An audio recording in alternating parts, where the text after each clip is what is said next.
Yo les gars, yo tout le monde, on se retrouve pour une nouvelle vidéo avec Sim. Bien sûr, aujourd'hui on va parler du trophée Copa et du Ballon d'Or. On va un peu évoquer les deux sujets autour de Lamine Yamal, bien sûr, le jeune ailier du Barça, ailier droit de 17 ans, qui vient d'avoir 17 ans. Simon, déjà bienvenue dans cette vidéo. Qu'est-ce que tu en penses déjà à première vue, première sensation sur ce joueur, sur sa nomination au Ballon d'Or et au trophée Copa? Bah, déjà, c'est des nominations qui sont totalement logiques. Au Trophée Copa, sans trop me mouiller, je pense qu'il devrait le remporter. Et au Ballon d'Or, c'est pareil, c'est mérité. Alors évidemment, il n'est pas candidat à la victoire finale du Ballon d'Or, mais n'empêche que sa nomination est parfaitement méritée. Même si on pourrait regretter la nomination, la non-nomination d'autres joueurs, pour moi, Lamine Yamal, pour le coup, n'a pas volé sa nomination au BO. Et franchement, quel joueur fantastique. Il a totalement mérité, encore une fois, cette nomination au Ballon d'Or. Pour moi, il va remporter le trophée Copa sans souci. C'est ta vidéo, je te laisse Mhm. parler plus en profondeur du sujet, mais personnellement, je le trouve vraiment très très fort. Et oui, pour moi, ça récompense parfaitement sa saison. Ouais, ça récompense. Alors, si on doit se focaliser tout d'abord sur le trophée Copa, alors pour rappeler les nominés, hein, il faut avoir moins de 21 ans pour y faire partie. Donc, on a Lamine Yamal, Warren Zaïre-Emery, Garnacho, Arda Güler, Karim Konaté, Kobe Mainoo, Joao Neves, Savinho, Mathys Tel et Pau Cubarsí, l'autre jeune du Barça. Bon, alors, je pense qu'il n'y a pas trop de suspense hein, sur cette liste. Est-ce que tu ferais pas un premier podium? Voilà, une esquisse de ton podium à toi parmi ces 8 joueurs. Alors, si je me souviens 9, bien, pardon, je 9. mets évidemment Lamine Yamal en premier. Je propose de mettre Kobe Mainoo en deuxième. Ce sera peut-être pas l'avis de tout le monde, mais moi je le mets en deuxième parce que ce qu'il a fait avec United sur la deuxième partie de saison et ce qu'il a fait avec l'Angleterre, c'est pour moi très très fort. Oui. Donc je le mets. Et le troisième, je mets peut-être Warren. Je suis en train de réfléchir, mais Ouais, ça peut se jouer en Touraine. pour moi, ça, Savigno, pourquoi pas? Moi, j'aimerais bien Savigno. ouais, Il fait quand même une saison moi, ça se joue complète. entre Warren, Savigno et Arda Güler, la troisième place. Pas de Garnacho? En vrai, je pourrais mettre Garnacho aussi. Garnacho, pour moi, il rentre encore plus dans la discussion parce que Garnacho, certes, il n'a pas joué la Copa América, mais bon, il est quand même rentré quelques fois, il a été intéressant. Mais surtout, sa saison avec United, c'est quand même l'un des rares qui reste à flot, entre guillemets, dans cet effectif tout simplement Mm. catastrophique. Si United ne tombe pas encore plus bas la saison dernière, c'est quand même un peu grâce à lui. Donc oui, il mériterait éventuellement sa troisième place. Ouais, c'est lui qui était important sur les victoires, notamment en coupe. Il a été déterminant, bien sûr. Non, je pense que pour ce trophée Copa, il n'y a pas tellement de suspense, hein. On met quand même Lamine Yamal devant. Après, voilà, pour le podium, est-ce qu'on a vraiment une importance à le faire? Pas tellement. Moi, j'aimerais souligner quand même Kobe Mainoo, même chose, qui lui se révèle aussi dans un collectif qui est compliqué. Voilà, il apprend le football à, à Casemiro. Voilà, Savigno, beaucoup Barcy, pourquoi pas. Alejandro Garnacho, pour moi, Güler ne peut pas encore y figurer, hein. C'est trop peu. On a trop peu vu de match. À mon avis, je sais que les gens dans le chat vont pas être forcément d'accord. Pour moi, Güler, il n'a pas forcément un nombre de matchs encore assez important. Il a été très bon à l'Euro. Est-ce que c'est suffisant comparé à des Lamine Yamal, des Kobe Mainoo, des Garnacho qui ont quand même fait une saison ou une demi-saison pleine? Pour moi, pas. Je sais pas ce que tu en penses. Moi, je trouve que quand même le temps de jeu est assez important quand même dans ces trophées-là. Bah forcément oui, parce que quand tu es un jeune, que tu te révèles et que tu remportes le trophée Copa, bah forcément, c'est que tu as eu un temps de jeu tout de même conséquent. On l'a vu avec Gavi, on l'a vu avec Pedri Mm. ces dernières années. Donc oui, j'entends parfaitement ton argument. Même si Arda Güler, il pourrait être un candidat sérieux à Oui, la suivante. Pour le ouais. coup, s'il joue plus avec le Real, s'il montre encore d'autres choses, même si, pour le coup, il n'y aura pas de compétition internationale cette saison. Donc forcément, ça pourrait également rentrer en ligne de compte. Et c'est vrai que Arda Güler, vu l'effectif pléthorique dans lequel il se trouve, il n'aura pas énormément de temps de jeu. Et c'est vrai que aujourd'hui, s'il se retrouve nominé pour moi dans le Trophée Copa, c'est également, mais enfin même en grande partie grâce à ses performances avec la Turquie. Oui, ouais, c'est clair. Ouais, notamment à l'Euro, bien sûr, on s'en rappelle. Bon, après, ce qu'il faut aussi dire pour le trophée Copa, c'est que bon, on récompense le plus jeune. Et puis là, quand même, je trouve qu'on a un écart quand même d'âge, hein. Même Lamine Yamal, il a fait sa saison, donc pendant toute la saison en club et une grande partie de l'Euro, il avait quand même que 16 ans, hein. Donc, moi, juste pour ça, donc, c'est quand même de la folie pure. Donc, juste pour ça, le fait qu'il ait quand même 2, 3 ans de moins que tous les autres, franchement, moi, ça me conforte dans mon idée que je le mets Trophée Copa assez largement. Et moi, je trouve, on va parler un peu de sa nomination au Ballon d'Or également. Moi, je la trouve quand même méritée, hein, quand on voit l'impact qu'il a eu sur un club quand même de l'envergure du FC Barcelone, l'impact qu'il a eu en demi-finale d'Euro notamment, durant les phases finales, durant l'Euro tout simplement. Voilà, il a transformé cette équipe d'Espagne avec Nico Williams sur les ailes. Franchement, moi, je trouve qu'il mérite largement sa place dans le top 30. Qu'est-ce que tu en penses pour le Ballon d'Or? Alors, oui, il mérite sa place dans le top 30. Est-ce qu'il la mérite dans le top 10? Je suis en train de réfléchir. En fait, ça s'entendrait. Maintenant, il faut voir qui t'enlève dans le top 10. Voilà, c'est plutôt ça. De toute façon, c'est toujours compliqué le Ballon Oui, d'Or de savoir définir un top 10.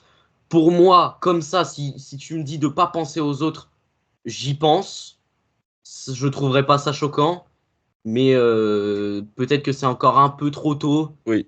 Et surtout, bah, le problème, c'est que bah, la saison avec le Barça, bah, individuellement, c'est très fort, mais Mhm. collectivement, c'est pas assez. Donc, je ne peux pas encore le considérer dedans, même si, oui, pour moi, il fait partie des candidats. Et Lamine Yamal top 15, ça m'étonnerait pas.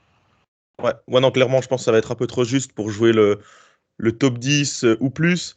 Mais voilà, on sait que c'est un joueur qui va être destiné dans les prochaines années à y figurer assez facilement, je dirais, dans ce top 10, voire top 5. Donc bon, c'est que partie remise. Il a quand même fait cette saison à 16 ans, comme on l'a déjà dit. Donc ça serait vraiment, voilà, même déjà qu'il finisse dans le top 30.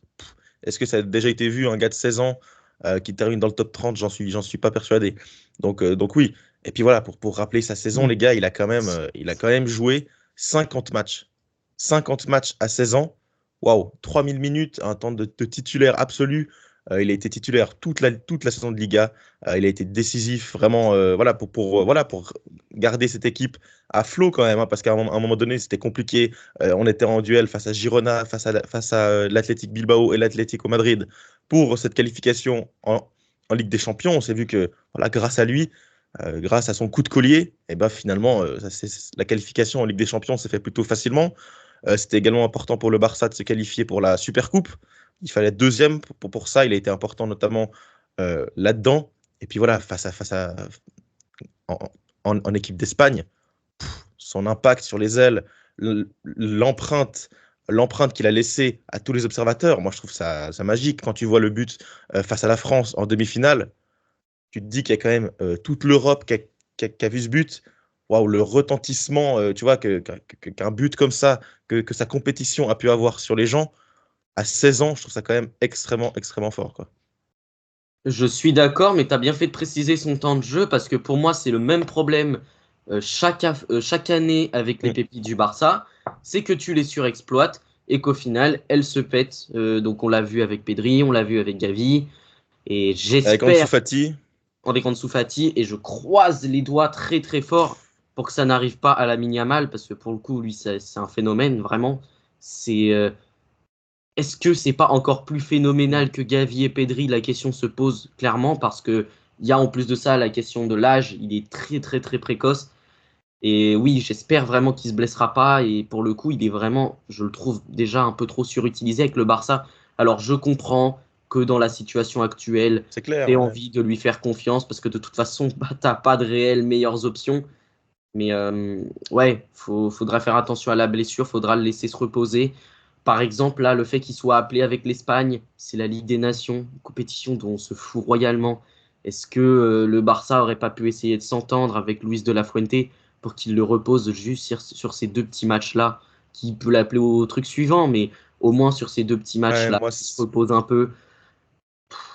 moi, Ce- ça me fait ouais. extrêmement peur, hein, surtout qu'on sait qu'avec Gavi, c'est pile ce qui s'est passé, hein. C'est pendant un match de la sélection, voilà, il se fait les croiser. Et moi, ça m'inquiète. Mais moi, ça m'inquiète vraiment beaucoup, hein, parce que là, un gars de 16 ans enchaîne des matchs tous les 3 jours. Là, j'ai entendu une conférence de presse de La Fuente qui dit qu'il est prêt à jouer contre la Serbie et contre la Suisse. Donc, il va encore faire 90 minutes sur les deux matchs. On ne s'en rend pas compte. Et moi ça, c'est vraiment un souci. Après, du côté du Barça, j'ai l'impression que c'est l'éternel débat, quoi, parce qu'en fait, on le met parce qu'on a personne d'autre. Mais tu vois, par rapport au match même face à Valladolid où on gagne 7-0, le gars, il fait tout le match. Il fait tout le match. Moi, ça me fait peur.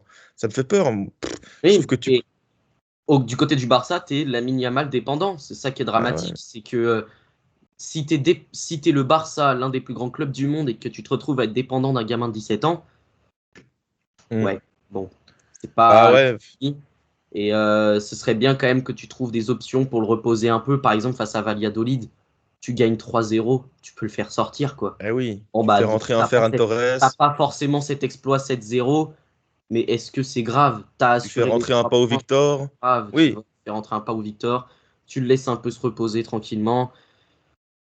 C'est vrai que la gestion de la Yamal me pose question. Pour moi, tu gagnes le match outrageusement, Ouais, 3-0, moi, ça m'avait 4-0. inquiété pendant le match, hein. Tu peux le faire sortir, c'est pas grave. Surtout que Franchement, tu vois, surtout que tu sais qu'il va jouer 2 matchs de sélection, quoi. Donc tu te dis, bon, allez, je le repose un petit peu ici, quoi, parce qu'il va jouer encore 2 matchs. Non, moi, ça m'inquiète beaucoup. Forcément, il joue et il est bon, donc c'est compliqué. Voilà, en tout cas, les gars, vous avez eu nos avis, hein, sur Lamine Yamal, forcément grand favori au Trophée Copa. Peut-être top 10 à voir, ce serait pas non plus un scandale, mais on le voit pas non plus dans les top, top, top au Ballon d'Or. En tout cas, grosse saison, il va falloir faire attention à sa gestion. C'est un des sujets, un des éléments les plus importants, hein, dans sa suite, dans sa progression, ne pas se blesser. Pour l'instant, il a été très peu blessé, donc ça, c'est une bonne chose quand même, hein. Il a fait une saison complète, mais on sait que la deuxième saison, c'est souvent là où ça coince, justement. Donc il va falloir faire attention. mais je sens un emballement autour de la Yamal qui peut également peut-être être un peu Ouais, néfaste. abusé. Ouais. J'ai quand même cette sensation que on lui colle déjà cette étiquette de nouveau Messi quand je vois sur Twitter des débats du type est-ce que la Yamal peut être le futur GOAT? Bah oui, c'est sûr qu'en termes de précocité, il est impressionnant. Oui, il a déjà gagné un Mm. Euro avec l'Espagne. Oui, il est très fort avec le Barça. Donc en soi, la question, elle est légitime, tu vois. Mais Ouais, mais est-ce c'est que clair que ça lui c'est met une pas pression un supplémentaire. trop de se Le poser prisme. déjà la question? Ça lui met une pression encore plus, tu vois. Et, euh, et de toute façon, est-ce que Lamine Yamal est obligé de faire aussi bien que Messi? Non, non, non. Même pas, tu vois. Bah, s'il fait déjà la moitié, ce sera déjà très, très bien. Tu peux être un joueur stratosphérique et pas être aussi fort que Messi, tu Mm. vois. Ça a Mm. été le cas. On peut dire que c'est le cas d'autres grands joueurs, par exemple. Tu peux parler d'un Modric, par exemple, qui a une carrière magnifique. Pour autant, est-ce que c'est le GOAT de ce sport? Non. Tu Mm. peux parler Ah d'un oui, t'as Iniesta, beaucoup qui a d'exemples. une Ouais. carrière magnifique. Est-ce que c'est le GOAT de ce sport? Non. D'un Zidane, pareil. Et pour autant, ils ont des carrières absolument splendides et personne viendrait remettre en cause le fait que ce soit des légendes de ce sport ou pas. Donc, Ouais. Non, t'as raison, t'as Yamal, je ne veux raison. pas lui mettre la pression maintenant, c'est peut-être un peu trop. Oui, ça commence très très fort, mais on l'a vu par exemple avec Kylian Mbappé, ça commence très très fort, mais là, ça Mm. s'éteint un peu.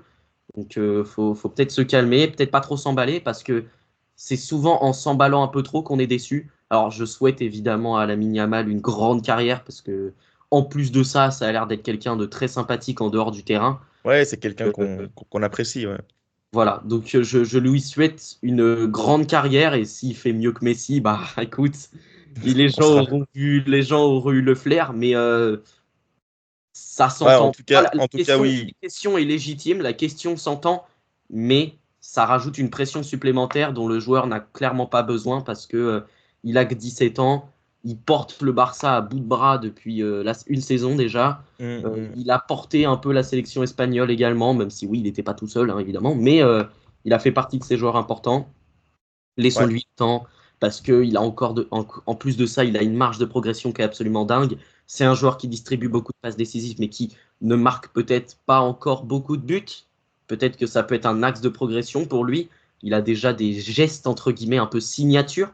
comme ce fameux centre intérieur, tu sais, Ça qui peut passe décisive du gauche, ouais, clairement. voilà, c'est si il a une patte gauche absolument exceptionnelle. Et oui, je comprends les comparaisons avec Messi, mais c'est trop tôt, c'est beaucoup Ouais. trop tôt et c'est trop de pression pour un si jeune joueur. Ouais, bah écoute, on est absolument d'accord. Il va falloir le couver, le mettre au repos le plus possible. Donc voilà, en tout cas, vous avez nos premières impressions sur cette première saison et sur la suite de sa carrière.